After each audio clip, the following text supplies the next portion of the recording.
తెలుసు. కానీ ఇక్కడ చెప్తాడు చూడు, వ్యభిచారి అయినను, వ్యభిచారం చేసిన వాడు అందరు చూసినట్టు చేస్తాడా?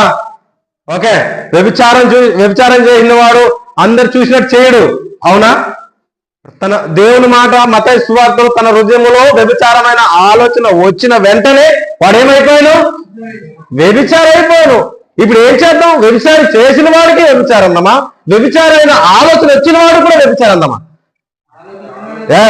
దేవుడు కరాకనే చెప్పేసి నీ హృదయంలో ఒక స్త్రీని మోహపు చూపిన వెంటనే నువ్వు వ్యభిచారివే, అవునా? మన రాజ్యాంగం ఏం చెప్తుంది?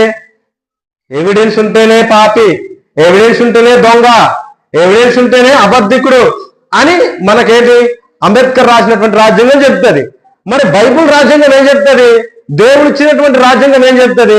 అరే బాబు, నీ హృదయంలో ఆ తలంపు వచ్చిన వెంటనే నువ్వు ఏమై పాపేమని పరిగణింపబడింది, అవునా? ఒకవేళ విశ్వాసిగా నీ సంఘంలో ఉంటున్నావేమో, అవునా? వ్యభిచారైనను, ఇంకేంటి అపవిత్రుడైనను, విగ్రహారాధికుడైనను, విగ్రహారాధికుడు నేను కానని మీరు అనుకోవచ్చు. నేను విగ్రహారాధికుడిని కానండి అని నువ్వు అనుకోవచ్చు. చెప్పమంటారా? విగ్రహారాధన అంటే ప్రతిమ పెట్టుకొని దాన్ని మొక్కుటే కాదు.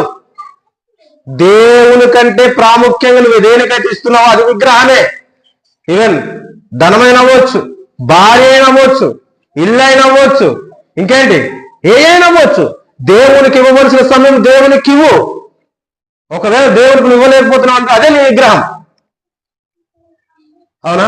ఆదివారం నీ సన్నిధికి రావట్లేదండి, నాకు చాలా సమస్యలు ఉన్నాయండి, పనికి వెళ్తావు. నువ్వు క్రైస్తవుడే, పనికి వెళ్తావు, మంచిది. కుటుంబాన్ని పోషించుకోవడానికి ఏదో ఒకటి చేయాలి, అవునా? మరి దేవుని మాటను విడిచిపెట్టి నువ్వు వెళ్తున్నావు అంటే నీకు ధనం, అది విగ్రహం. నేను విగ్రహానికి పెట్టట్లేదండి, మొక్కట్లేదండి. మనకు రావచ్చు డౌట్లు, ఎందుకంటే క్రైస్తవులు అక్కడే ఏమైపోతున్నారు?